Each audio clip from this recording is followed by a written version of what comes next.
All right, we're back on Salient Points, number 78. This one's for August 16, 2022. Your host, your master of ceremonies, or whatever Dalan likes to call me this week, Carlos Macias. Thank you guys for joining us. No comments from Jet or Matthew correcting us. Jet, I kind of was thinking about it since last time we recorded. I was like, I might have hit up Jet a little too hard. I was like, I don't know what the hell this guy's talking about. So, Jet, I'll respect you. I'll respect you. Hey man, don't apologize. Okay, I won't. Jet, apologize. no, Hulk Jet. Hogan Like, in this bitch. hey, plus supreme. All right, Jet. Come at us with the plus supremes.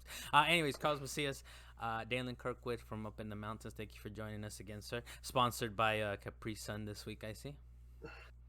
What flavor is it, by the way? This is the original Pacific Cooler flavor. How do you know that's the But original flavor? Two other boxes here. One is fruit punch and kiwi strawberry. Okay. And I had two other boxes the previous week for whatever I don't know reason. if I've ever told you, Dalan. I think I have. But you eat and drink like a child. I hope you know this. Also, how do you know Pacific Southwest flavor is the original flavor? I don't know about Southwest, but this is the first flavor I ever remember them actually having. So Okay. it might not be the original flavor, but this is the very first one I Matthew- ever remember them having. Matthew, please, can we get some fact checking on this? This man said it's the original flavor. You're gonna have this Then guy he said, "I'm fact not check sure." the Then he said, "I'm not sure." Of Capri Sun right now. I will. Luis Mendez on the wheels of steel. Thank you for joining us again, sir. Mm-hmm. We've been off for a couple weeks. It feels like longer though. It feels like longer. Has So- it been a couple of weeks? It's been a couple Yeah, weeks, man. It feels at a little least. longer. So, well, thank you guys for having us. Go to wegotcoms.com, click like, subscribe, all that fun stuff. If you comment, we'll feature you here. So first off, we got some kind of big news. I think the biggest thing in the last week is kind of this back and forth between Sony and Microsoft, kind of because as we know, Microsoft, as we've said it here before on the show, Microsoft has this Activision Blizzard acquisition deal in the works, and Sony's they're throwing in their 2 cents into here, right? They're kind of like, this is gonna be anti-competitive, this is gonna be like the exclusivity of Call of Duty and blah blah. And Microsoft came out, and this was to Brazil's Administrative Council for Economic Defense, CADE. So this is like worldwide, man. This is like worldwide stuff that they kind of have to like. You guys have comments, and all of a sudden we're hearing from a document that Microsoft provided Brazil here. They said, quote, regardless of how unsurprising Sony's criticism of content exclusivity is, given that PlayStation's entire strategy has been centered on exclusivity over the years, the reality is that the strategy of retaining Activision Blizzard's games by not distributing them in rival console shops would simply not be profitable for Microsoft. So they're kind of argument is that it's like it just wouldn't be profitable for us to like keep Call of Duty just for Xbox. We kind of need the money that PlayStation brings, right? And they also, on another note real quick, and we'll go to Dalan on this first, but Sony was actually trying to make the case that Call of Duty was like a quote-unquote essential game, and Microsoft basically said, nah. They said Microsoft claimed that there is, quote, nothing unique about the video games developed and published, end quote, by Activision, a company it's spending nearly $70 billion on, further adding that none of the games, including military shooter franchise Call of Duty, are, quote unquote, must-have games for any rival gaming company or distributor, and those are kind of a quote from Kotaku right there. But it's kind of interesting to see that Sony's like, it's an essential game, and Microsoft's like, no, it isn't, man. We're spending all this cash, but it's not essential. This Call of Duty situation is not essential. What are your thoughts here, Dalan? It's a little wackiness, right? That's going back and forth here. Well, I could say that the name Call of Duty is probably essential in its own right, and it would be the smarter idea to keep it across consoles because that's how people have known it. They've known it to be able to play with their friends regardless of what console they're on. You take that away, you take away, I guess, like 3/4 of the base, and that just alienates. I like how you people. came out with 3/4 of the base. That's kind of interesting. I mean, PlayStation is a big look. I'll give you this: PlayStation is a big chunk, right? But 3/4 is kind of an interesting number that you throw out there. But it has had like kind of a back and forth type of thing, right? It kind of blew up. Well, it was originally on PC, right? What was it? Yeah, let me 2006 clarify my 3/4. It's on more than just PlayStation, and if they alienated it to just say we're only going to release Call of Duty on Xbox, then whatever other systems that it's on, regardless if it's Sony or not, sadly those people can't play with them, and that alienates those people. Well, and it's a huge investment, man. Making these Call of Duty games is not like just making any like campaign sort of game where it's like, all right, we're gonna give you 20-30 million dollars. It's fine, it'll be on Xbox Game Pass, it'll be fine. They spend a crap load of money on these Call of Duty games, right? They got to recoup some of that investment, and crossplay and everything else that you can do with it. They want it to be out there as much as possible, right? But or next time, take that money and put it towards another first-person shooter and give it just as much promotion. Let's see what happens. Maybe. I mean, we'll see, right? They get to work with those teams. They get to have the Call of Duty like team, right, and not be like called ripoffs or also rans. They're like, we have Call of Duty. This is ours. But it's not Call of Duty. But it's a series that kind of has gone back and forth, right? With Call of Duty on Xbox. I feel like you hurt yourself in your statement there, Carlo. Going back to like Xbox 360, right? It was like a big deal on Xbox 360, kind of the biggest like online. It was all online, right? While PS3 was struggling, like puttering across the starting line or whatever, just kind of getting off the whatever you call it, whatever the white person phrase is, Dalan, getting off the starting grid or whatever. It was 360, and then it kind of went to PS4. It's kind of the dominant home for Call of Duty, and right now it probably is still PlayStation, right? And Microsoft is like, let's spend some money to kind of get this kind of a little towards our favor. But Luis, what do you think, man? It's not an essential must-have game, right? The Call of Duty franchise. I mean, if it weren't an essential franchise, they wouldn't be dropping 70 billion on it. What was that, billion? With the B, yeah. I think what they mean to say is that it's not essential for them to keep it exclusive. Because based off of that, like, second part of that statement, it feels like that's more what they mean. Like, we have no intention to make this a console exclusive. It's not that essential for us to like base all of our profits on this game. Yeah. At least that's the way I'm interpreting it. But yeah, it definitely is something that would be the smarter move for them, which is what we've been talking about in the chat. And Samir keeps going like GamePass.com, like hell yeah, like exclusive. I hope you get yourself an Xbox. Like, no, it makes no sense for them to completely alienate. Which I would assume it's just PlayStation and not PC because of the Game Pass thing going on. Yeah. But yeah, it would still sort of remove that large user base. I guess 3/4 of the market, according to Thank David. you. Little statistical facts.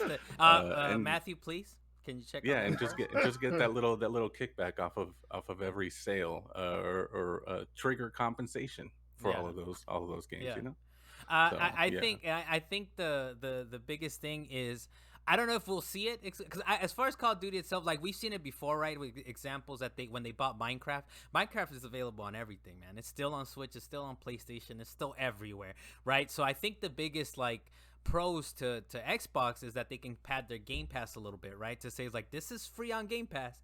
You still have to buy it on PlayStation. And of course, some of the exclusives, like the exclusive beta, early access beta, and blah, blah, blah, those are going to Xbox. Of course they are. But as far as like it will never come to PlayStation, it's a little rough. They got to recoup. These games are expensive, right? Luis, do you know about, last I heard, they're at least $200-300 million type of games investments. Right? Yeah, I remember something like that. I think when we covered Modern Warfare 2, they were talking about like it's the most expensive Call of Duty ever made, and I think it was somewhere around that number, like triple digit millions. Yeah. So and not only that, but when they get the marketing machine revved up, usually I guess like the rule of thumb is whatever you spent on making the game, that's how much you spend on marketing it, right? Like, so they're like trying to. Of course, you're gonna not make it exclusive, right? But you make some things exclusive, little perks, little beta exclusives, blah blah blah, to make sure what's his name, Prue gets his Follies exclusive. Make sure you hit that pre-order beta, Prue. Otherwise, you might be shit out of luck. Miss out on that crash test dummy. Yeah, you're gonna miss out on that crash test dummy. But next thing, I like how Xbox still kind of like. Put a little more salt in the wound, though, because further, and this is like on a Portuguese language document apparently, and Kotaku translated it, but Xbox actually gave Sony like advice on how to make their PlayStation Plus better. They said, quote, Sony could be able to leverage the high quality of their first party games even more by making them available on PlayStation Plus at launch day. Such a strategy might be able to quickly speed up the growth of the service's user base as a response to the competitive pressure of Game Pass or any other service, and the strategy is not adopted by Sony even when it comes to the new and updated PlayStation Plus. So I kind of like how Xbox is like, you know what? It's not on us. They're kind of over here fucking up. Where are the game one God of War Ragnarok? So where is like the next Ghost of Tsushima or Last of Us Part 1? Where is that like day one on the service? Like they're not doing that. It's not our fault. It's not our fault that they're not being competitive. So Dalan, what do you think, man? Is this like what does Sony do with this information, I suppose, or what should they think about this? Nothing. Oh, They should do nothing. Leave it be. Just continue with what they're doing. All right. Luis? Not the response I expected from Dalan. I know. You're definitely not keeping it wacky, and I feel like I'm not getting full Monday vibes from you. But, true. It's the Capri Sun. It's powering them through. The original. The straw, at least. The original Mondays. The original Pacific Southwest flavor. My bad, Luis.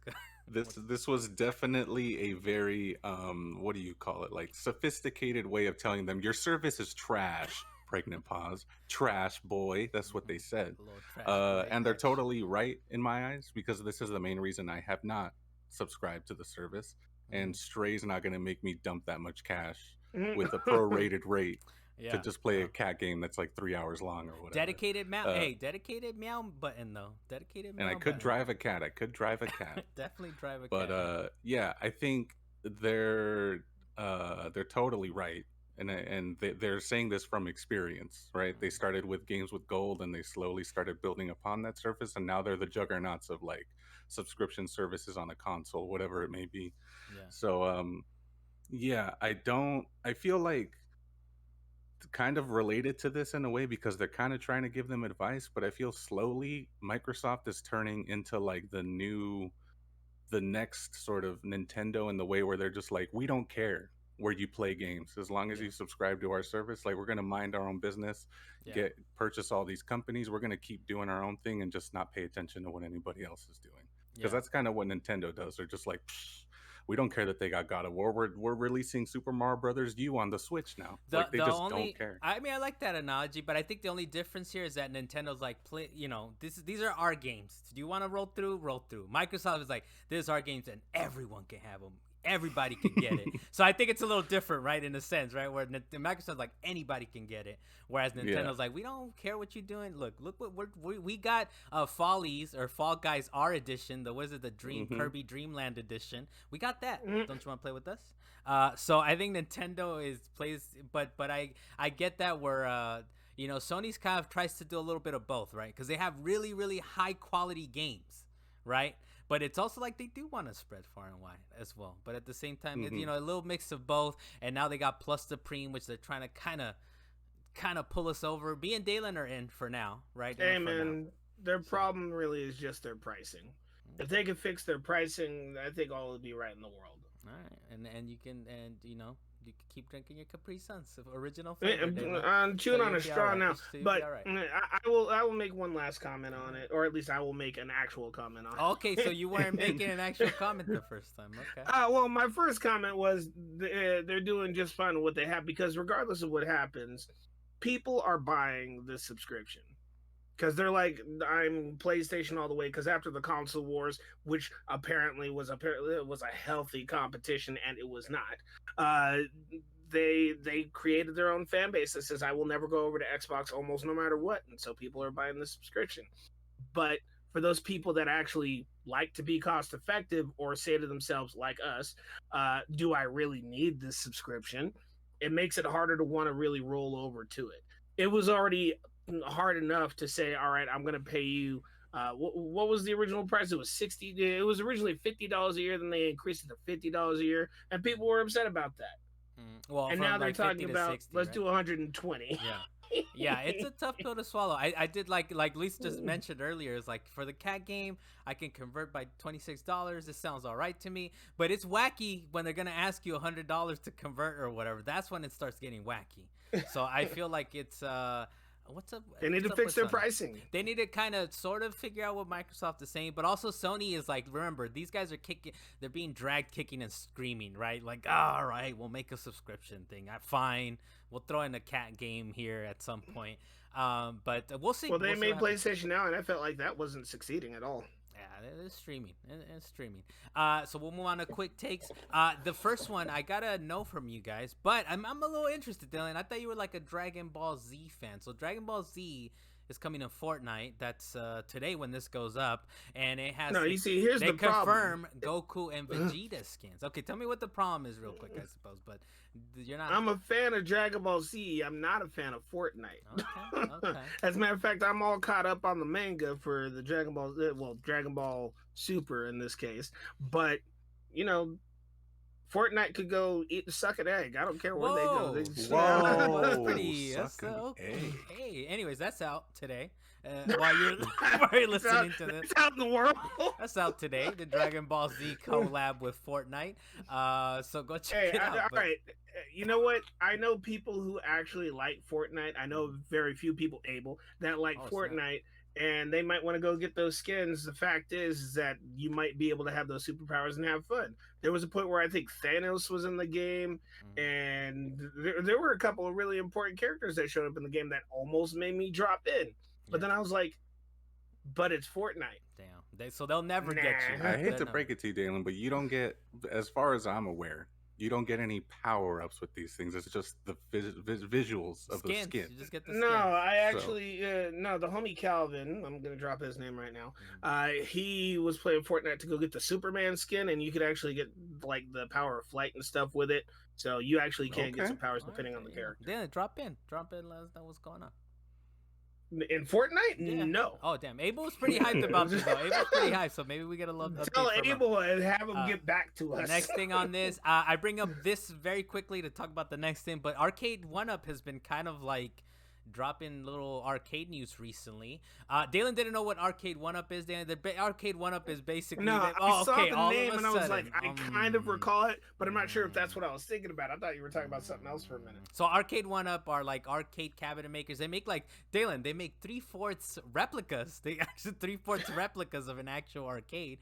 Like $400 a pop at So Walmart. they did announce that they're gonna do an NFL Blitz Legends version for $600. It includes 3 Blitz. They includes Blitz original Blitz, Blitz 99, Blitz 2000 Gold Edition.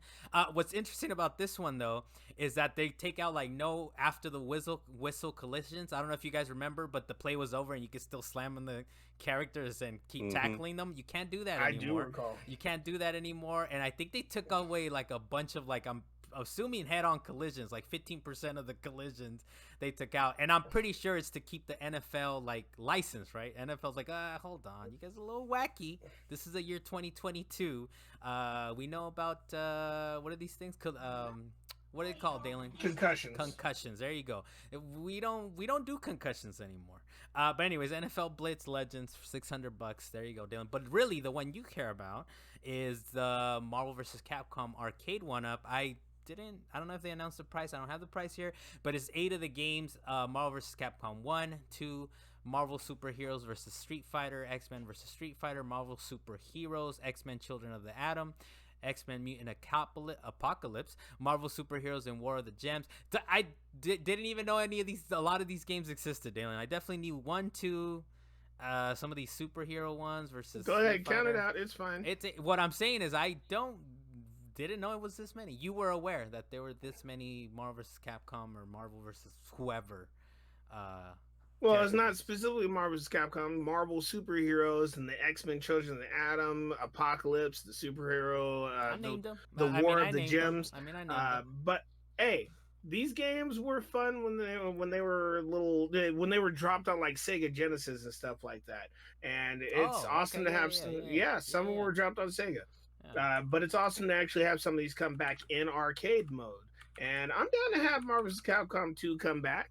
I'm down to have Marvel vs. Capcom 1 come back, rather than have a randomly stretched out version put on an HD TV where you're like jumping off the screen. And I'm looking this thing up, and it's apparently $800 for this machine. Though, is it worth $800? For a full-on cabinet plus 8 of 3/4, these games three that are fourths very retro. plus the riser. I'm assuming the little riser at the bottom to make it a little taller. What? Is it like one of these, or I think it No, it's might like be. a full-size one. this is the No, one I it's a have for NBA 3/4. Jam? It's a 3/4 size one. So not a full, but 3/4. Oh, what? Like Call Why of would they Duties. do I that? don't Why know. would you even announce that? I don't know what to tell you. But Most that's people what they're doing. can't fit that in their home That's true, comfortably, though. dude. And The you- regular Yeah, full-size well, arcade cabinet. Anyway, say 800 most bucks, companies Dalan. aren't arcade companies. Dalan, 800 bucks. You down? I'll split it with you. No, you ain't a fan, man. You are not a fan. You are not a fan, dude. Next thing we have on here, but I mean, it's kind of exciting, I suppose, right? It's kind of nice to know that these guys are. I'm assuming they're profitable in what they do, right? Because otherwise they wouldn't keep announcing all these arcade machines. So it's good for them, man. And I think it hits kind of those nostalgia points for people, right? Where it's like, I want an arcade. I could never have one when I was a wee bit lad drinking Capri Sun's original sunflower flavor. The next thing we have on here is Disney. Hey man, give me a Flintstones pop. Shut up. Oh snap! Disney and Marvel Game Showcase is gonna be at D23. That's Disney's expo. So D23 Expo 2022. That's coming up September 9th at 1 p.m. They're gonna be doing the Disney and Marvel Game Showcase. They're gonna show off Midnight Suns.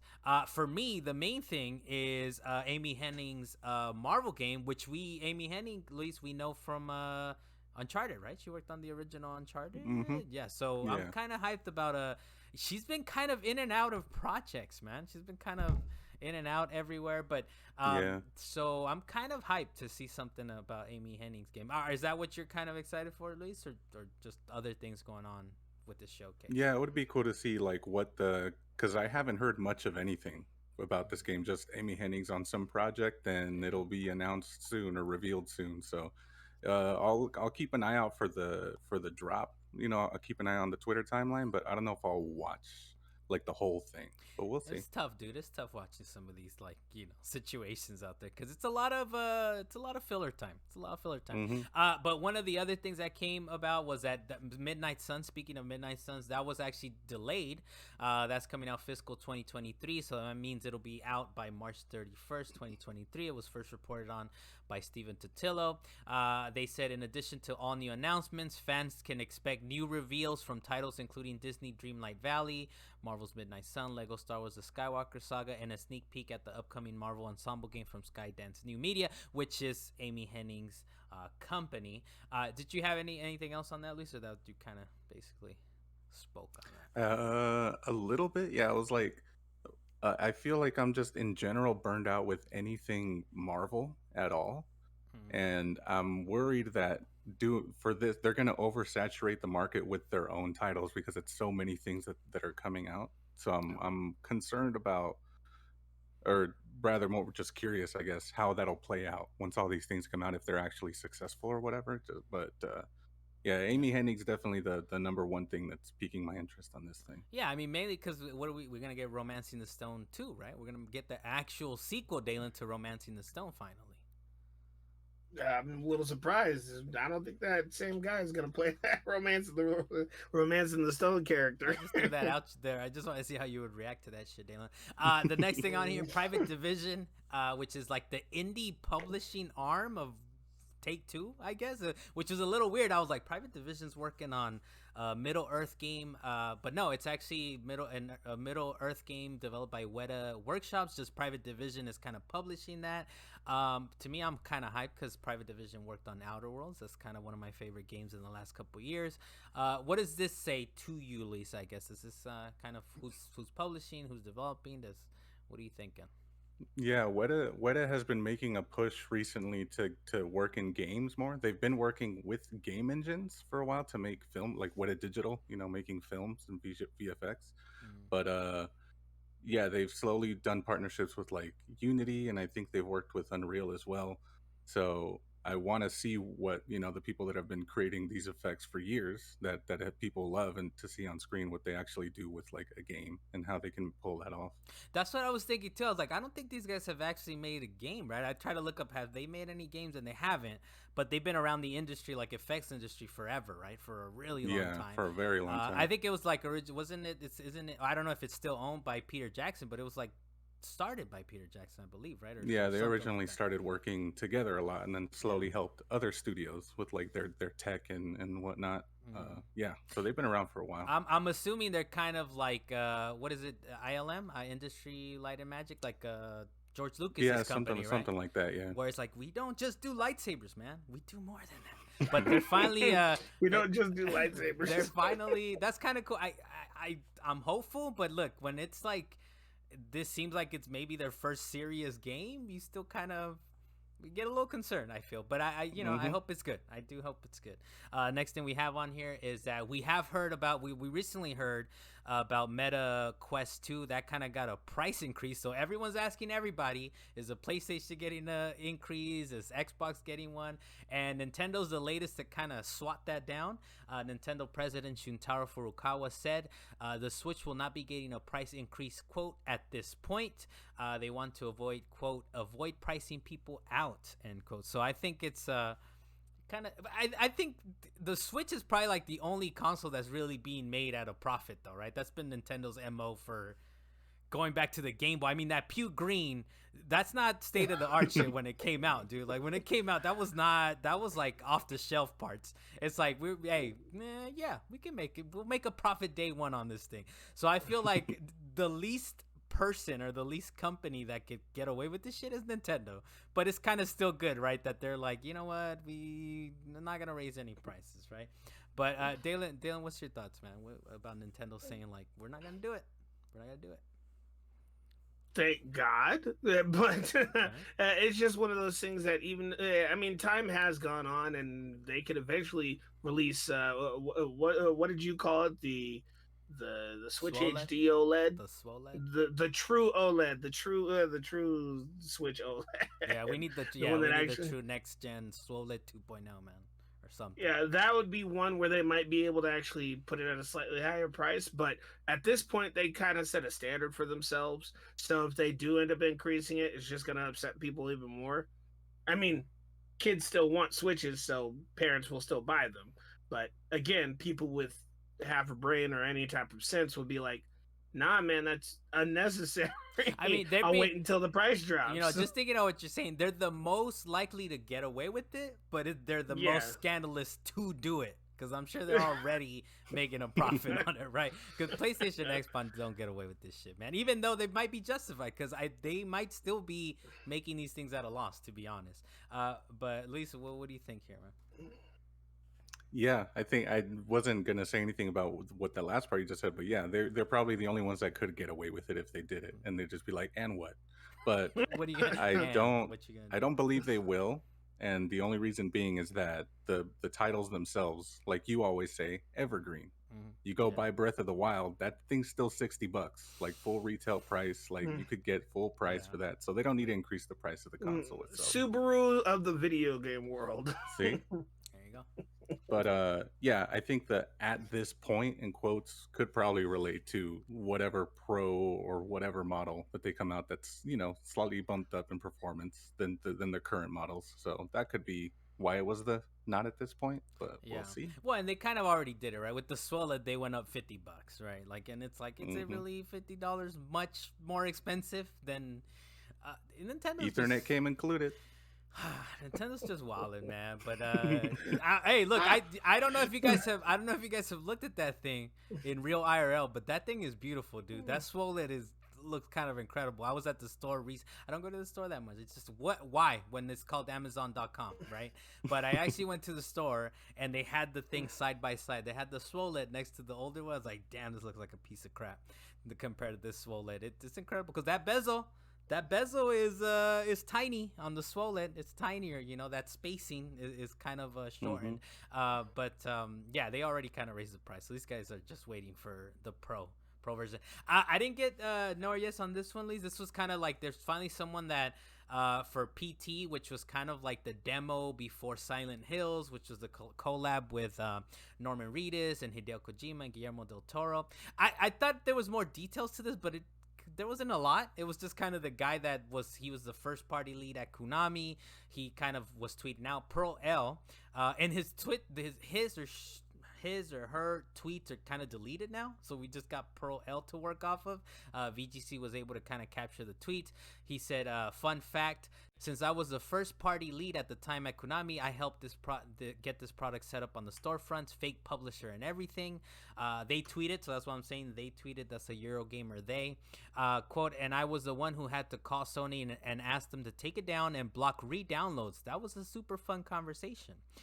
When asked if it had been an awkward U-turn, Pro added, awkward is right. We'd already gone through a lot to get it set up, got a lot of operational exceptions, and then to add the request to block re-download, more engineering workarounds. It was exciting to see people hype about it and see the work pay off, but in a way also not. So I think he's kind of proud the fact that they were able to, like, you can't re-download this game, right? They kind of figure out a way. It's like, you can't re-download it. You have to have it on your console, and I still do. That's like the one game I don't touch. That and Uno and Monopoly. Those things are not to be removed. That wasn't the PlayStation that crashed and you had to reinstall. No, that PlayStation 4's been fine. I think it's been fine and it's had PT. I don't know, since then there's like workarounds for that, but it's funny that this thing was removed. PT was removed in August 12th, 2016. And we're still talking about this crap. And it was spooky, man. It was nice and spooky. I know Abel likes to talk about how he's like, this guy kept me up because the scary-ass game that we played for 2 hours. And part of it was the fact that you didn't know what to do, but every time you went down the hallway, creepy stuff would pop up. Like, all of a sudden, there was a bloody refrigerator over your head and a talking bag at some point. So it was not right. Talking bag. It was not right. There was like blood in it or some kind of like human organs in it. It was not right, dude. It was not right. But anyways, yeah. So I think it's kind of. I thought we would get a little more, but it's kind of like him saying, like, he's like, hey, we stop people from downloading. Like, I don't know if that's to be proud of, but is it kind of an? I'll go to you, Lise, real quick. Is it kind of an engineering like wizardry going on to do that, to kind of block that off, I guess? Or I don't know if you would know, I guess. I would assume so, because I don't think they set up the store to work that way. Like, everything's just like, you buy it, if it's in your purchase list, you can go into your account and re-download it. But I don't think that they did block that though, right? Because that didn't used to be a thing. You can no longer do it. So now it's like, oh shit, like now I really can't delete this at all. Yeah, like I still have it on the hard drive connected to my PS5. Yeah. But that's like the one of like, it was a handful of titles, non-backwards compatible on a PlayStation 5 to PS4. And it shows it on there on the hard drive, but it's got like a little circle with a line on it. Like, you can't play this. Yeah. So if I want to play it, I got to unplug it, plug it into my PS4, and then do it that way. You did play through that, Luis? Did you play through the? Yeah, I did. I actually got the ending triggered too and everything, which was like super impossible, and no one knows exactly how to do it. But there's some sort of rules that you could kind of follow, and it'll eventually happen. So we were stuck on that. We were stuck on that thing for like 2 or 3 hours, dude. But we did trigger the trailer. But it was like, what do we do? It was interesting though. Yeah, it was this huge like sort of cult phenomenon. Who is this publisher? Who's this developer? What the hell is this? Yeah. And then you beat it, which was super hard to do, by the way. No one knew how to do it because it didn't exist. And there was all these forums, people searching through Reddit. How did I I did this. Yeah. And then it's Silent Hills. And everyone was like, oh shit, okay. So it was an interesting moment in time that it like blew up and everyone was talking about it, and then still talking about it because people trying to preserve this sort of game that was really fun. So, dude, and it's funny, like you get the sense of that hallway like over and over in recent games. Like Resident Evil 7 sort of had a hallway moment, like you're going down a hallway, it's like, this is creepy as hell. It reminds me of PT. And even that game we reviewed on WeGotComs.com, Dalan, what was the game that we reviewed? That also is kind of has and a lot of games since then have like touted themselves as like PT style, which is like spiritual successor. It's been a minute since I played that game. It was like Vascent or something like that. Yeah. Now I gotta look it up. But yeah, go. But PT, it's funny because PT doesn't mean anything, right? It means playable teaser. That's what it means. Yeah, people are like PT style, spiritual successor, blah blah. So they've been trying to get that sense of it. But yeah, it's one of those things that's like, I can't not delete it off of my PlayStation. I just can't do it. Visage. There you go. We kind of went through that game. Was scary. Dalan, do we let it be known on the podcast? Dalan, I don't even think I said it on the podcast. That's on wax. That game was creepy as heck, and I had a hard time getting through that game. Yeah. That game is what is the word? It's anxiety, the game. That's There you go. There you go. But yeah, there's a bunch of games that kind of been trying to get that vibe. It's just, it was that moment in time though. It was that moment in time. I was like, what the hell is this? And I will beat this. Now it's kind of like, all right, we see what you're trying to do. All right, you're trying to rip off playable teaser over here. The next thing we have on here is we have the Ghost of Tsushima director Chad Stileski, who is working on John Wick Chapter 4, I'm assuming at the moment. But he's the director for the Ghost of Tsushima film that's coming out. And he says he wants it to be in, quote, in Japanese with an all Japanese cast. And as far as I could tell, I couldn't find a release date for it. So what do you guys think, Luis? What are you thinking about this all Japanese cast here? And in Japanese. I think that's really good. Yeah, especially that Japanese part. I don't know if he'll go full Kurosawa there and do it in black and white. We'll see. But I do like that he's sort of honoring that, because that was definitely a source of inspiration for Sucker Punch making that game, like those sort of old style like samurai films. Yeah. So I'm assuming he wants to also capture that with like the film. So it's good. It's cool to see. It's interesting that people sort of in studios or directors or whatever need to like announce this sort of thing. Yeah. It's similar to me of like when you go to a store and they go strawberry shake made with real strawberries. It's like, okay, what did I expect when I was like what were buying you this? putting in this before? What did you think I thought that you were putting in this? Because it says strawberry in the packaging, like it says it right here. But it is one of those things. Like I was just listening to one of my favorite podcasts, but Los Time Pilots. That's a Spanish language podcast out there, and they were just talking about this. How it's like. They said los gringos. They don't like reading subtitles. They don't. So it's a big enough deal that these guys are like, I'm gonna make it in Japanese. I don't care. Say what you want. And we actually, one of the things that Time Pilots mentioned was the fact like Prey, it has an interesting dynamic in that movie where they have subtitles for some things, but they don't have subtitles for other things. So they kind of make those interesting like, artistic decisions, right? So this is definitely one of like, dude, I want it as authentic as possible. And the Kurosawa thing, and the real quick thing, and I'll go to you, but the Kurosawa thing, Luis, it's not that hidden, dude. It's the mode is in there. It's in the options, right? Do you want Kurosawa mode? Like they literally put Kurosawa no, I didn't say it was hidden. No, I'm not saying that either. It was a huge like source of inspiration, yeah. right? Yeah, and I'm just saying like they were very explicit, right? That's all. I'm not they saying even give, like as soon as you load it up, it's like, do you want to do like it gives you shows it to you. You want Kurosawa mode or not? Just make a decision. Dalan, my bad. What's going on? No, okay. I mean, you brought up Prey for a second. And I was like, oh, you mean every single part where they're speaking Comanche and you can't understand what they're saying, but you want to? However, you put on the subtitles and it says speaking native language. Well, and that's the funny part, right? That was a creative decision, right, Dalan? The fact that they speak Comanche, but they also speak English. But the French are never like given that priority. They're never given that. Yeah, leeway you have no like, idea what the French are saying at all unless you speak French. Yeah, we could have done a what's this called? What's your? We could have done a scene on. Damn, we could have done it. We could still do a scene. The movie's not out, and people still want to know. Anyways, yeah, we can touch base on that later if we really want to. But in regards to Ghost of Tsushima, which I can't say the word now, I have my own quorums with specifically wanting to have an all Japanese cast. Don't get me wrong. You don't want to awesome that I have that want to have an all Japanese cast, but that does also alienate any other Asian actors who are acting and could take the place or at least fill in for the Japanese actors that they can't actually put into the movie themselves. But if they could find enough Japanese actors that would be willing to actually make this movie and have it be fully Japanese, that would be super authentic. Obviously, it would be a new standpoint for the Japanese community, but I don't think it should be a requirement. I feel like there's enough people. Scarlett Johansson will be in this movie. Dalan had his way. That's what he wants. That's what he wants. Problems with The Last Samurai just having Tom Cruise in that film whatsoever set off the internet.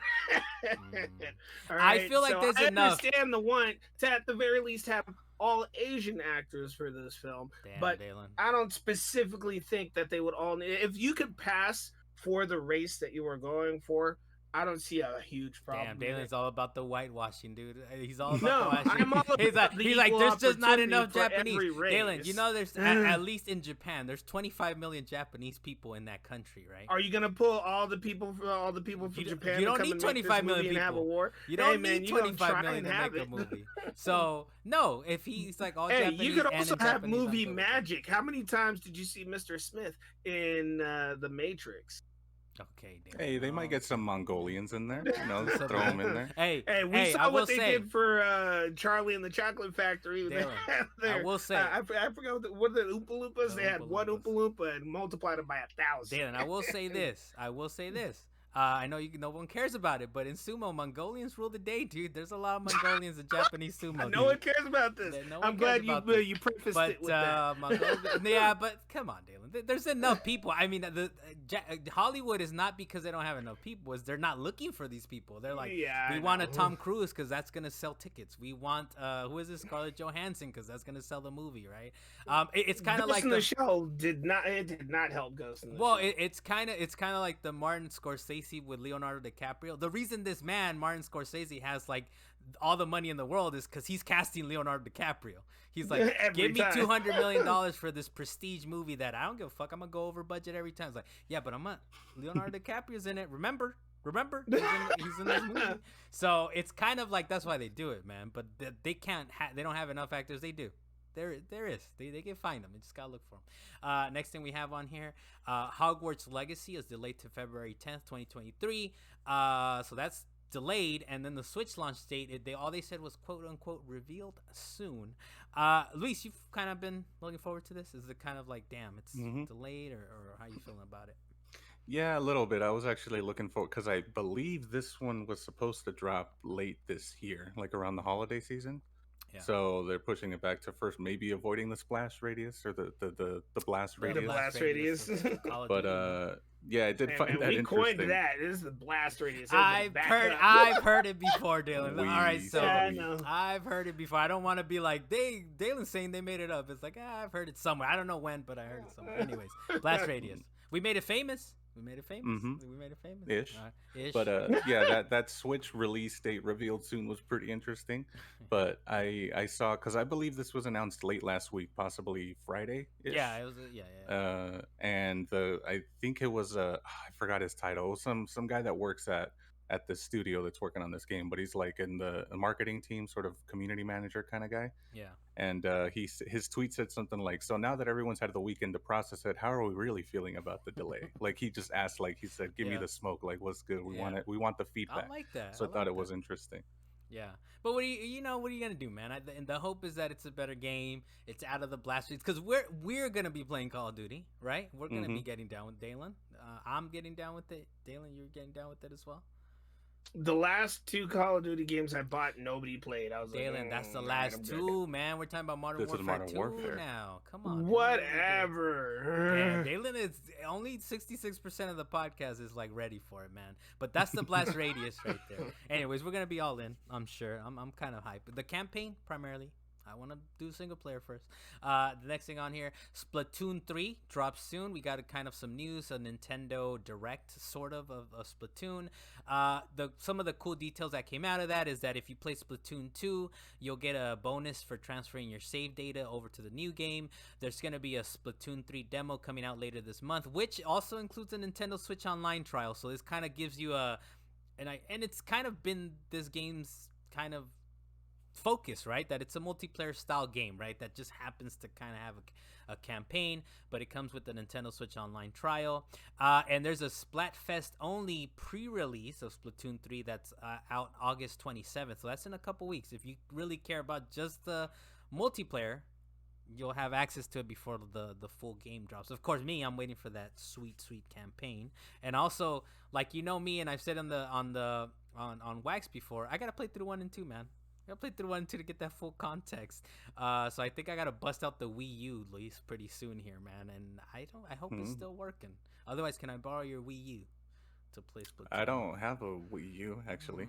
Interesting. It's gonna get real interesting around here. Anyways, Luis, Splatoon 3, you're kind of hyped for this? Yeah. I think this kind of made me want to jump back onto Splatoon 2 and just kind of, polish up a little bit, see what's up in there, because that was always a fun game. Like even if you lost, it never felt like it was pretty frictionless. Even though it's Yeah. like competitive, Oh, like you never really felt like terrible if you lost. You're just like, oh okay, because the matches are so quick that you can Yeah. kind of just go to the next one, next one, next one. Damn, dude. So yeah, I'm hyped for this a little bit. I'm ready to get into Splatoon again. Dude, you know I'm about that frictionless experience, dude. That's like the key word. Did you use it Mhm. on purpose to like kind of? I did. Damn. I did. Fuck, I love That was frictionless. deliberate. Dude, I love frictionless experiences. Like it's legit. but if, you, if people don't know, that one. I hope that gets Dalan past his case of. Anyways, Splatoon 1, I haven't played. Splatoon 2, I feel a little guilty about because I think my brother Jonathan might have gave that game to Lily to play, and of course I was supposed to play it, and my bad, Jonathan. I haven't gotten around to it, but I will because this comes out in a few weeks. I gotta play it. I hope my Wii U is working so I can get through that one too. Next one on here, Dylan, we'll get you into this one. Sega says that Sonic Frontiers won't be delayed despite mixed feedback. Which is kind of funny, right? I'm assuming the fans are like, you guys got delayed, right? Like, you delayed Sonic 1. You delayed Sonic 1 because that guy looked derpy as fuck. So, can you please do this? And Sega's like, no, you don't know what we're doing. You guys don't know anything. But then, what do you think? Is this going to be a case of possibly cyberpunking out here if they don't delay this game? Or show us I something think it's similar. gonna be no. It's not gonna be a cyberpunk situation. It's gonna be a Sonic situation. Ooh, because okay, this I is like what they that. do. I like Whoa. that. Okay, you went deep with that. Okay, that's deep. As That's the deeper than pri- people might assume from Dalan. That's deep. That's deep. But go ahead. Hey Dalan. man, Sonic has made multiple attempts to make 3D Sonic good.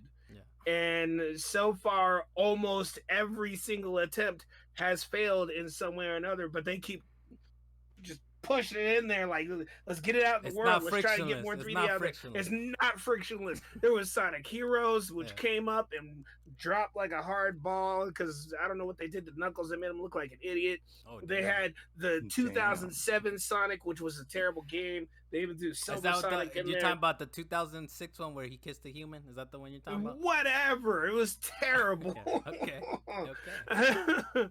But the fact is that they keep bringing out these 3D Sonic games, and half the time it's an empty world that they bring out. The people that make these Sonic games aren't sure what make the Sonic games fun. But every time we come out with a 2D Sonic game, suddenly it's a hit. Mhm. I don't know. There's probably a hint in there somewhere, but Dude, They they don't were pay they were attention to their never own thing. they were never like able to kind of make that transition, right? Like No. graciously, right? Like you just said, it's a Sonic situation. Like they've been dealing with making Sonic this whole time. When you think like going back to Nintendo, right? Like with Super Mario Brothers, it's like it's a 2D beautiful game, and then 3D Mario comes out popping out of that 3D pipe in 1996. It's incredible, and they've been able to have like these parallel paths where the 2D games are still good and the 3D games are good, but Sonic has never been able to just do it. can't They reach just it. They just can't do it. It's a Sonic situation indeed. So I'm saying if you're not gonna delay it, just bring it out. Just put it out on the shelves. We'll see what happens.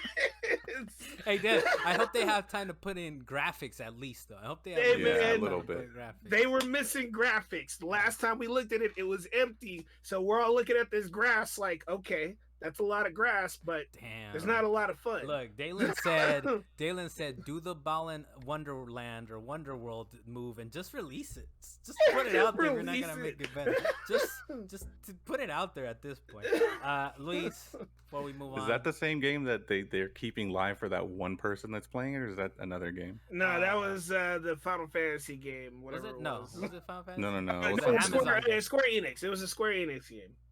Hey man, that one person's still playing it, and they're making DLC for him. But Damn. Babylon's Fall. That's the one where There you got you one go. character in The it. one person, dude, and they interviewed him. Somebody interviewed him, dude. I think Kotaku interviewed this man, and they were like, "Why?" And he's like, "Well, I'll tell you why."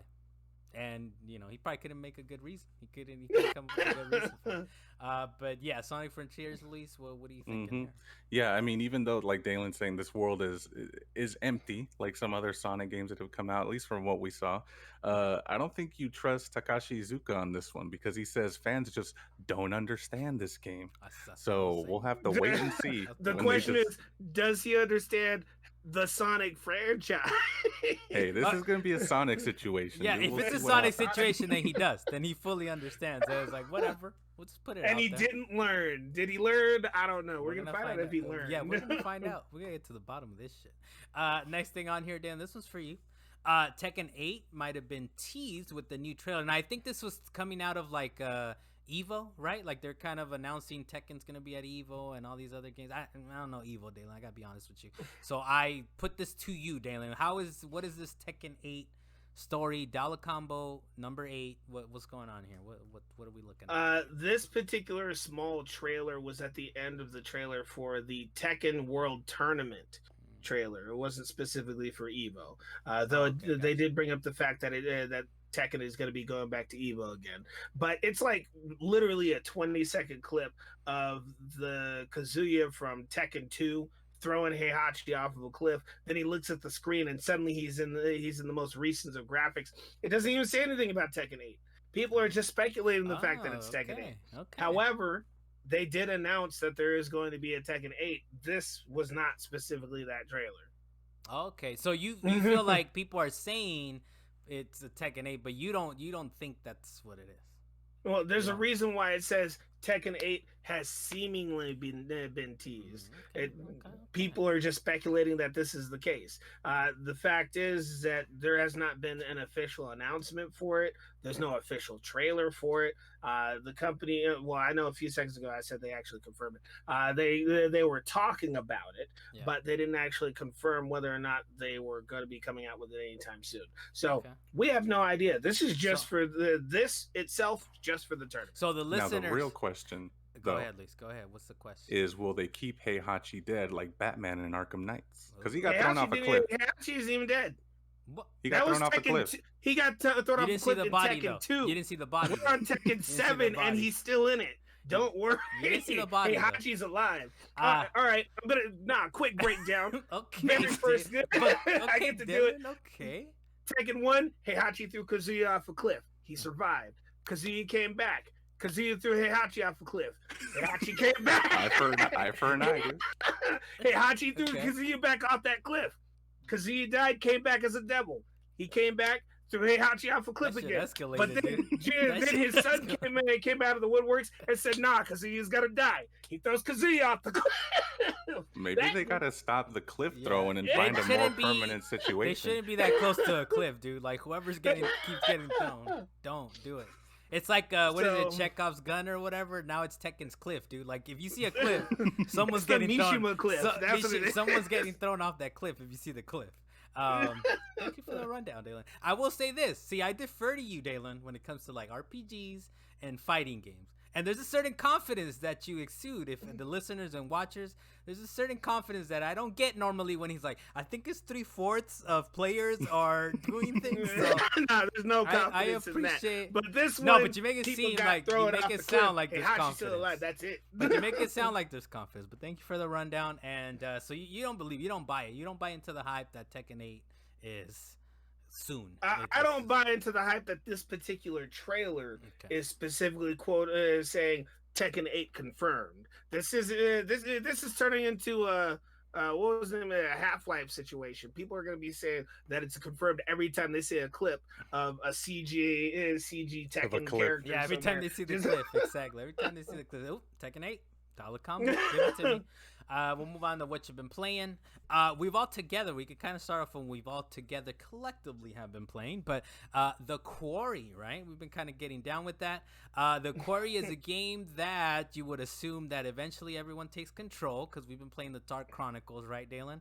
I take control of a guy and you take control of another character, and we kind of mix in there every so often. The Quarry is not that. So if anybody's still like holding off on understanding if everyone gets a turn, no one gets the turn except the person hosting the game. voting the video game. Yes, it's definitely voting the video game. Although the voting is it's a little wacky. It's kind of fun, but it seems like the more people involved in the voting, the better. Because between just 3, you got 2 people that make the vote, and if they do opposite votes, that third person that's left is just holding the stick like. I don't know. But I think that's the point where it is wacky. At least get 3 people involved, right? So there's or like an odd number, right? At least 3. Yeah, get an odd number to work, and I think you can play up to 8 players in this game. But remember, from what we understand, we like maybe halfway. No, maybe like 40% through the game, possibly not halfway. That feels about right. Yeah, right. I think. I don't know what chapter we're on. I believe there's like 12 chapters. Yeah, we've been kind of holding off on like, eventually everyone will take a turn. No one is taking the turn. It's just no one. But you do the voting, and the QT is you hope everyone kind of gets their shit together. So it's still fun in that sense, right? But I kind of wish that we took control of the different camp members or whatever, but I think we will finish it though, right? Advance the plot. AdvanceThePlot.com. So what are Luis, what do you think so far, man, of the and you've played it by yourself a little bit, huh? You've been cheating on that's what I was gonna say. So 2/3 of us have actually played the game, which is you and me, and Dalan's been voting, but I've we started it, played the first one, and then we did get, I think, maybe 2 chapters in, like the intro, and then 1 or 2 chapters after that, and we're like, okay, nobody's playing yet, it's still setting up, we'll come back to this later. And then we waited a long time, so I just decided, all right, I'll start it up and just catch up. And then I wanted to see, okay, what point would other controllers the characters get controlled, so I kind of kept playing. And that just doesn't happen. I looked it up. It is interesting because you brought up an interesting point when we were playing it. You're like, are you just voting for the thing you didn't do before or what? And that's not necessarily the case. Like, there's a lot of times where I'm voting for the same thing, but then there are times where I'm like, but then, exactly. There are times where I'm like, I've seen this decision. This is the smarter one. And you guys are like, nah, we're going to ask them, like, what the hell is up right now? So, at the very least, the game is set up in a way where that aspect of it is fun. I mean, I know Dalan was ready to quit on it. You're not quitting just yet, right, Dalan? You're gonna see like I said, I'll do a good playthrough with you in regards to the voting aspect, but I am at some point gonna have to play this game by myself. Yeah. If you want to not fall asleep while playing the game, play it by yourself. Yeah. But if you want to just enjoy the story with a couple of friends, do it multiplayer. And you got one person controlling it, and then you got to do wolf pack rules or whatever it is. Because if you do that lone wolf thing, we would have been that would be really whack, right? Yeah, that would be really whack, right? Because so there's lone wolf, and then there's the wolf pack one. Wolf pack is majority rules, and lone wolf is basically like whoever the host is like, that's fine, you guys can think about shit, but I'm still making the decision here. That one, it's not great, especially if you don't get control, right, of the characters. I don't see how that one is any fun. Right, because the wackiness comes from the fact that these guys are making stupid decisions. Yes, we'll taste the bear this time, or we'll not, or we won't grab this thing, or whatever it is. So, but you will see it through, right, Dalan? You'll see it through. It's like, hey, you got the choices: either be nice about it or say "f you." I like it. Hey, man, he did not need to be cussed out like that. That was unnecessary. Hey, man. Hey, I do like that.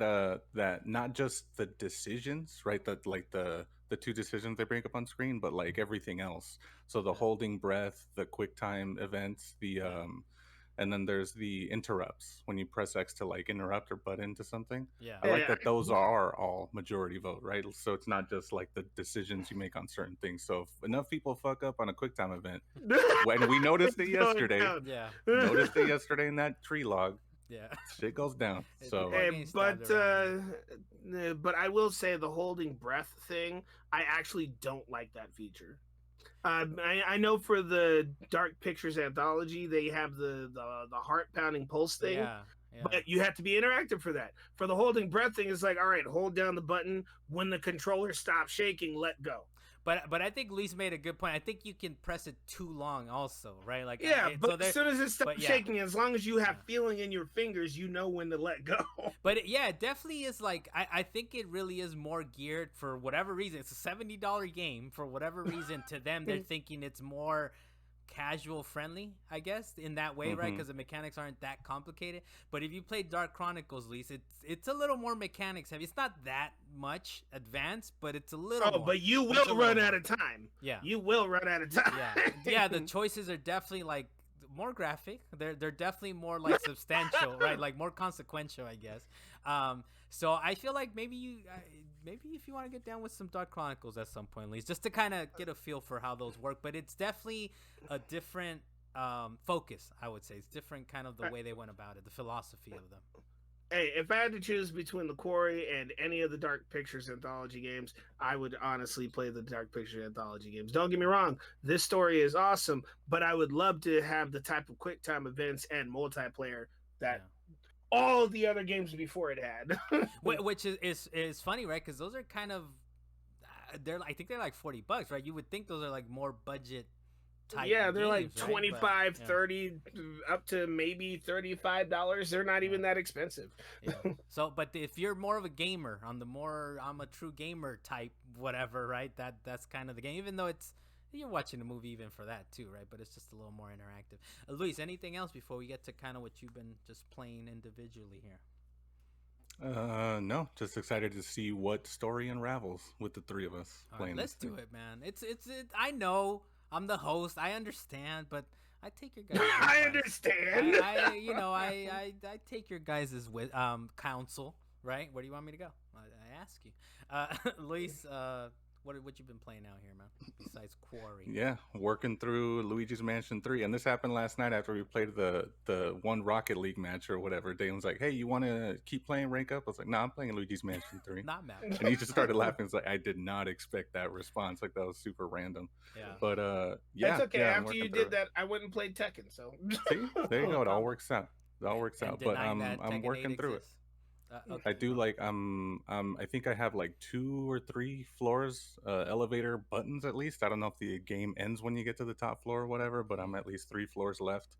So yeah, just enjoying the different bosses and finding secrets and levels and stuff. And it's not completely frictionless, but it's fun enough. It's close. It's very close, Yeah. and it's pretty as hell, man. For a Switch, I think it's probably the prettiest game, even compared. Was that the game we played multiplayer in with Luigi's Mansion? Was that the one we played? Yeah, when I we think were so, in with the like graveyard trying to graveyards and stuff like that. Yeah, so it does have multiplayer at least. That is, I think it's pretty fun. I mean, it's like you're playing a couple Mario Party kind of levels, but they're fun enough, I guess. You know, if you can gather enough we people. kind of had a blast in that. We were stealing each other's stuff, trying to. We were doing the cannonball thing, like you were talking about. You would run over to my side, steal my cannonball, and run back to the other side and load that stuff up. I'm down a cannonball, but you're over here firing. That's the game, but the campaign is like. I think it's more frictionless than 1 and 2, man. Because I think I played 1 and then Dark Moon, and I was like, I don't really like this game. But 3 is nice, dude. The controls are nice. It looks pretty as hell for it's probably the prettiest Switch game. Like even more than Mario and Zelda, definitely. And I say Zelda definitely because it's open world, right? But Luigi's, it's nice. It's a pretty ass game. So Luigi's Mansion. I gotta get back to that one, Lee. So please, no spoilers. But I do gotta get back to that. Is that what you've been playing, Luis? Anything else besides that? Yeah, and even though there's no trophies or anything, I think I might still go back and for a little bit, maybe not complete everything, but try to collect all the boos and the collectibles in the map at least. At least for a little bit before I move on to whatever other Switch title I'll be playing. It's kind of weird that Nintendo hasn't made like a unified Nintendo achievements or accomplishments or whatever, right? Because I definitely I would play a lot. That would be all you'd be doing. You'd be nothing but Nintendo. Nah, Luis, I was gonna ask. You kept mentioning off mic that you were gonna go back and play Returnal. Did you ever actually do that? Yeah, I just didn't play it this last week. Actually, I might have just done like 1 or 2 cycles, but I haven't reached the top of that mountain still, dude. I'm still trying. But it is becoming more co-op for sure. Gotta do it, man. Though but yeah, it's fun. It's getting to the point where I'm feeling a little more confident in that game to I don't give a fuck. I'm just coming in here and like shooting everything. So I don't feel as squishy anymore. But I mean, it's definitely one of those like I'll do a couple runs, not I'm gonna beat this game today, right? Type of Yeah, no, right? definitely You can't treat not. it. Don't do that. You can't treat it as I'm gonna beat it Take today. it from the beginning to the end in one shot. Nah, let's Yeah. not do it. And I think that's, as you guys know, as I always put it on wax, is I'm Critical Path, dude. Critical Path in that game, definitely. All these like roguelike type of games is definitely not Critical Path. It's like, I'm going back to where? Like, I just can't. I just can't. Anyways, a couple things that I've been playing. I'll try to keep it quick because it's a few things. We've been off for a couple weeks, right? You want me to do mine first since it's shorter? No, we'll keep it to you then, because then I don't know how to end it. Because it's like I that's why I put myself in the middle here. But I did go. I went back to Killzone Mercenary on Vita, which it did the online servers officially went off the other day, a few days ago. I played one multiplayer match, dude. I was like, you know what? I understand what this is. Looks pretty as hell. It's uncomfortable.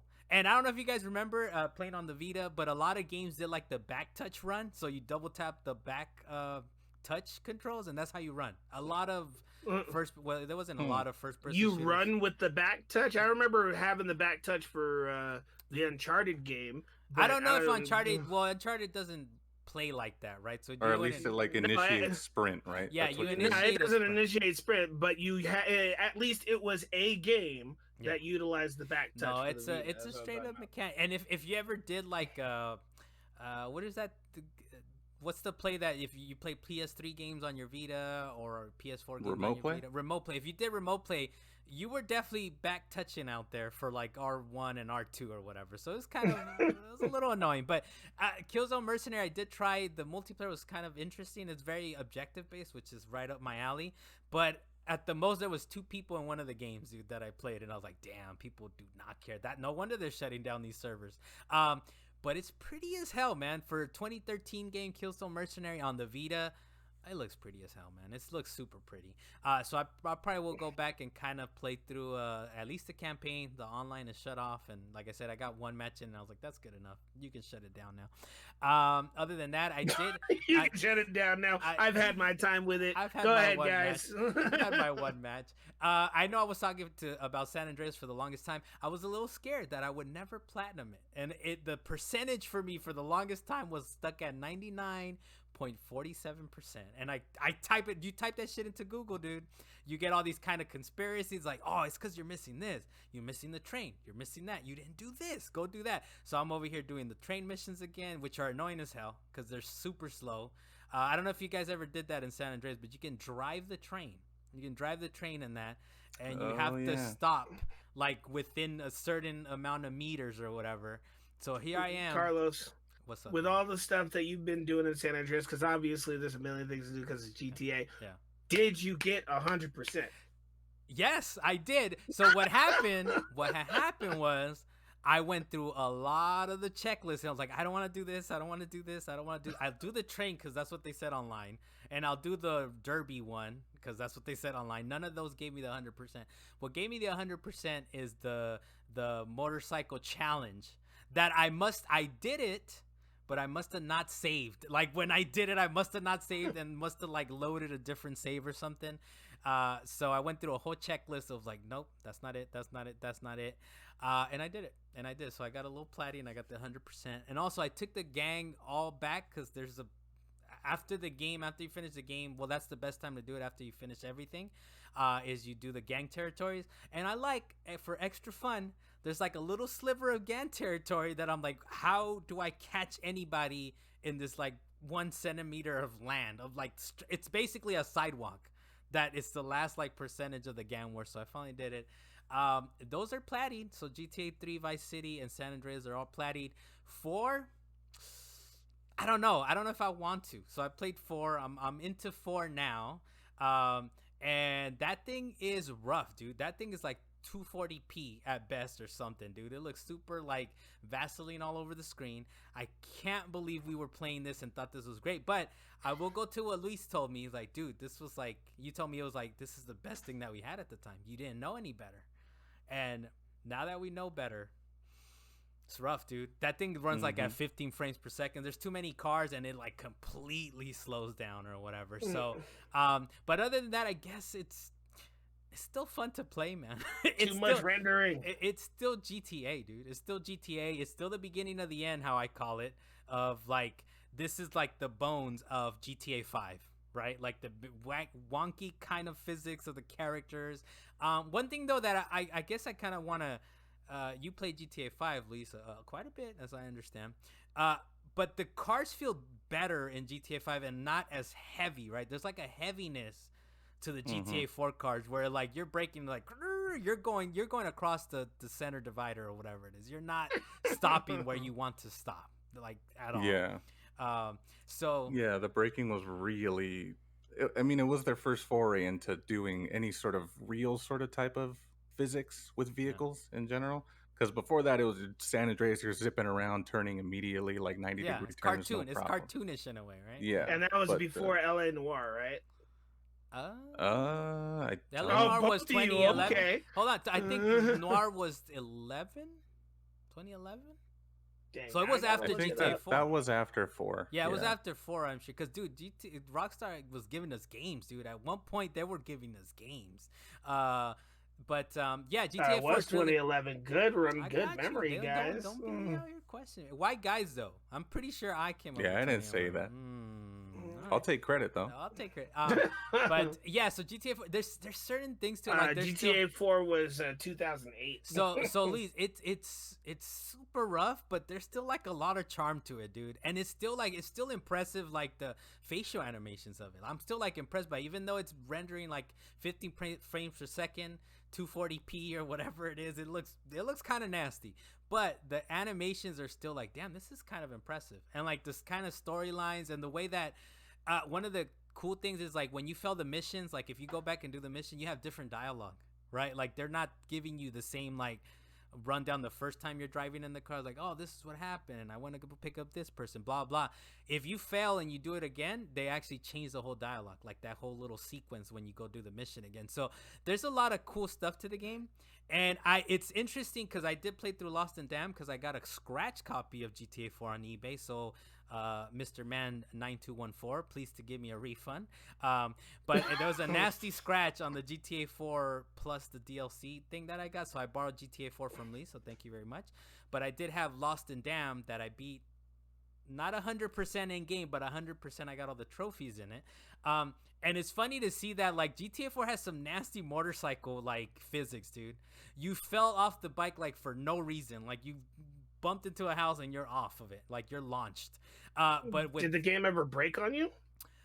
Oh, GTA 4 definitely, like I was trying to load it up and I had to do a thing where I had to look it up online, and this was officially from Rockstar.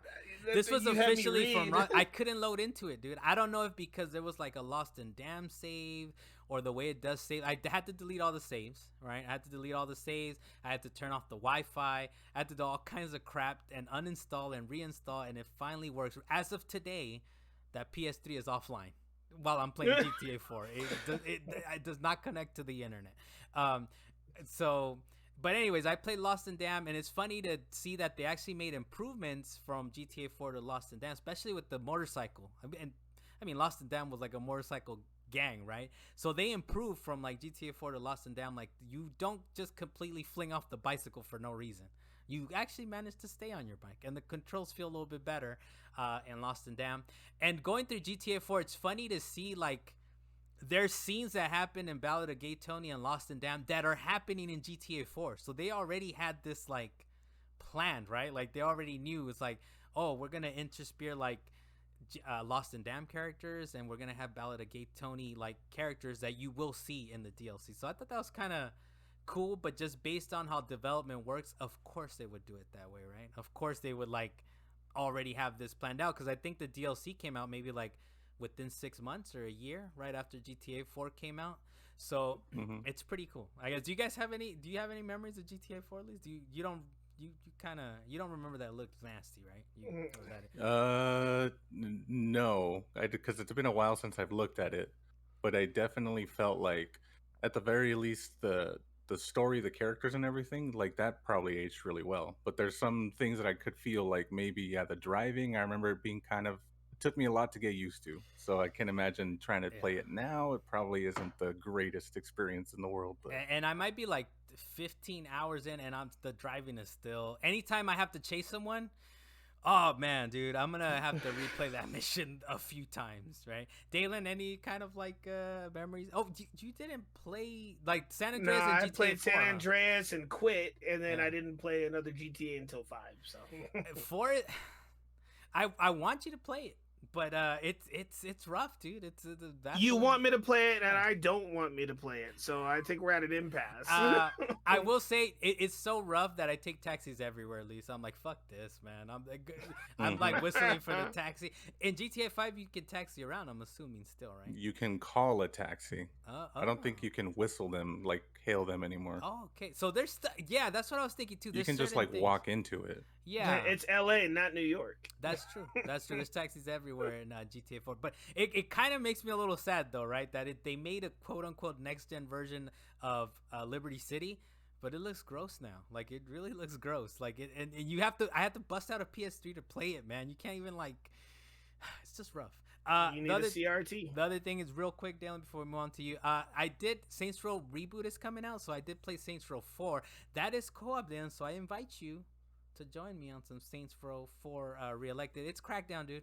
It's just Crackdown. Hey man, Just you've jumping recently around been dinosaurs. enjoying your open world games. That's been your jam for the past like 3 months or something. You know, like that. Ray Liotta, dude. R.I.P. Ray Liotta, man. That's this guy. No, got even me before going this that, path. you were trying to platinum ever since that trilogy was released, even No, though it was no, apparently Mm-mm. not no, working. It was too Ray well. Liotta. That's why he went back to literally Vice Ray City. Liotta passed away, and I was like, I know, I really love Vice City, so I went Vice City, GTA 3, which I should have gone GTA 3, then Vice City, then San Andreas, but Vice City, GTA 3, San Andreas, and now I'm basically going through the GTAs, man. I'm getting ready for GTA 6 when that comes out in 7 years or whenever. But Whenever that but happens. yeah, so Saints Row 4, it's Crackdown, dude. It's just I'm just grabbing orbs, just jumping around. It's super wacky. The new one, I hear the reboot is not gonna be as wacky, so I'm kind of interested to see what they do there. But you're welcome to join me, Dalan, on some Saints Row co-op action. We'll find out because I just recently. Well, you got anything else to say about it? Because I'll move on. No, go ahead, Dalan. Go ahead. My bad. Hey man, I wanted to give you your shot, but no, I just recently started playing Payday 2, and for Payday 2, the Crime Wave edition is actually pretty cheap to purchase right now, but I think it's on PlayStation Plus as well, so Ooh, you Plus can actually Supreme. play that with me. And plus Supreme, so you're welcome to play that with me as well because I got me and another person that's down to play it. I will say that game starts out a little janky.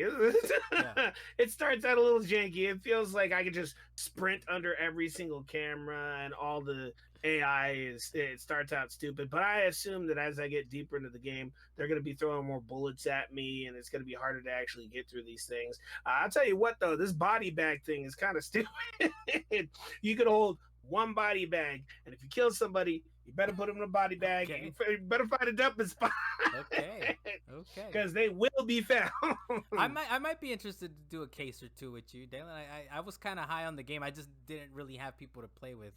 When Hey man, they were I'm down coming to out. play. If both of you decide to pick it up, especially since you both have Plus Supreme, then I'm down to. You don't have Plus. I thought you upgraded, Luis. No, He needs I'm to not gonna do recommit. it for a cat game. I'm not gonna do it for the cat game. Do it for the catalog, not specifically for the cat game. Look Not through until the they catalog. do day one, like Xbox told them, Hey, like they told Microsoft them told to them. do it, dude. They don't want to listen. All right, well, I did the catalog, and so I actually got my chance to play Stray. And yes, Carlos, I beat it. Ooh, okay, man. So I actually sat down. I was like, it's like 4 hours. Let me just blow through this game, and I did. And it was honestly really fun to blow through this game. And I'm not trying to go back to get the trophies. I know I can, but I'm like, Okay. no, I'm good. I'm not trying to go find music sheets and do all this other stuff. Yeah. It's not too bad of a like. It's not too bad of a platinum, dude. It's doable. It seems like it's not, but it's very like doable. I said, it's very doable. That ending was a little bit sad for me. Nicole was real upset watching me go through that ending because of what happens. But I'm not going to spoil it because the game is kind of new. But for anybody who wants a short and fun game to actually play, that's just a nice little romp that's not too stressful. It's not a stressful game at all. You cannot stress out. It's a little frictiony though. It's not completely frictionless though. I will say that. So I can't think of a point where it's not frictionless. That was a pretty smooth game. Oh, from were you able beginning. to If jump you- on every platform, Dalen? Were you able to jump on every platform the first time you wanted to jump on a platform? Every single time? I think I only had an issue with it like once. But other than that, the rest of the time, I knew how to drive my cat. Were Carlos. you able to find all the items that you needed to? Was it clearly outline what you needed to get at every moment in time? Yes, actually. Okay, that's fair. Just because you were lost doesn't mean I was lost. That game, there was a couple times that I'm like, I'm gonna quit this game. I'm gonna quit this game. I've seen enough. Hey man, because you could just roam around as a cat and you're just kind of looking at all the places. I will say, getting to the second city, I could have been really lost if I wasn't already looking around places. I was like, oh, boombox, can't do nothing with that. I Maybe. could probably find something for it later. Oh, a construction helmet. No, it was a jacket. I was like, oh, let me steal this jacket because it gives me that option. Yeah. But no, the shop owner's there. All right, I'll come back for that later. At some point, I had to do all those things in one go. I was like, oh, okay. See, maybe that's what it is. I'm just like critical path, dude. I just can't look around right now. And You yeah, didn't know part where of to it- find anything. yeah, That was your part, problem. Part of, but I you get the same cues that you're mentioning, right? So it's pretty good at kind of signposting where it's like, well, obviously you need to distract this person, or you got to do that, do this, right? So, do you have a score for it, Dylan? I don't know if I add you to the kind of score, I guess, on the game. Do you have you thought of one? I have not thought of one, Okay, so okay. I Maybe next can. time. I will update. Did you write an article for it already, Carlos? Yeah, it's up, but you I know. will add a score to that sometime later this week. Okay, I got you. And we got some quotes from your course. But that's straight. I hope you enjoy. It is an enjoyable-ish game, and It is doesn't a very overstay. enjoyable It doesn't game, overstay its and- welcome, so I like that. And you start to feel for some of the characters. They should. They give you some emotion. They should have used humans, dude. They should have used humans, but I mean, they still keep some of the emotion there. And the ending is just, nah. Hey man, don't be mad. I'm- All right. All right. Well, that's it for Salient Points, number 78 for this week. Thank you for joining us again. Go to wegotcoms.com, click like, subscribe, comment, and all that stuff, especially if you're hitting up Dalan. But I think you did pretty good, Dalan. I think you did pretty good today, and I did like a little more talkative Luis out here. I like this commentary this time around. I'm Carlos Macias again, Master of Ceremonies. Dalan Kirkwood with Up in the Mountains. How many Capri Suns did you drink, Dalan? Today? No, during the recording, while we were online. During the recording, I just drank 2. That was it. Okay, But I got a couple of boxes here that I'm prepared to go through. But just remember, watch out for those Mishima cliffs. Yeah, for sure, man. I mean, that's the cliff. That's Mishima Cliff right there. If you see a cliff, someone's going over it. Thank you for joining us, Dalan Kirkwood Up in the Mountains. Luis Mendez on the Wheels of Steel, sir. Thank you for joining us as well. Yeah, don't be when you're playing the Quarry, don't be leaving your controller on the floor / couch, people. Yeah, Dalan, you were wilding. Hey man, I mean, falling asleep. I don't care. You almost I got just us don't murdered. care. You know you almost got us murdered, right? Hey man, 2 out of 3, you'd have been fine. All right.